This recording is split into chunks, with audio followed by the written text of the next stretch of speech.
আসসালামু আলাইকুম সম্মানিত ভিউয়ার্স, আরও একটা নতুন ভিডিও নিয়ে আপনাদের কাছে আইলাম। চা বাগানোর যে নামে পরিচিত একটি ডালে দুইটি কুড়ি, একটি পাতায় দুইটি কুড়ি, যার নাম হচ্ছে চা পাতা। খুব উন্নত মানের জিনিস, উন্নত খাতে দেশের বা দেশের উন্নত খাতে বা দেশের উপার্জনের লাগিয়া খুব ভালো একটা জিনিস। পৃথিবীর মনে করো অল পৃথিবীর সব মানুষেও চা খায়, আর যে চা খায় এ চার পাতা হইল গিয়া এই গাছের পাতা, এই যে গাছের পাতা, এই পাতাগুলা, ঠিক আছে। তো আমি একটা জিনিস আপনার মাধ্যমে তুলে ধরতাম চাই। এই যে পাতার একটা সুন্দর কুড়ি, এই যে কুড়ির এই যে অংশটা আছে অনেক মূল্যবান। এটা তো চার পাতা তৈরি হয় আর আমরা এই পাতা দিয়ে চা খাই।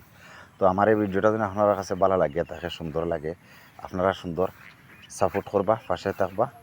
আপনার কাছে আমি এই ভিডিওর মাধ্যমে বিদায় নিলাম। ওকে, আল্লাহ হাফিজ।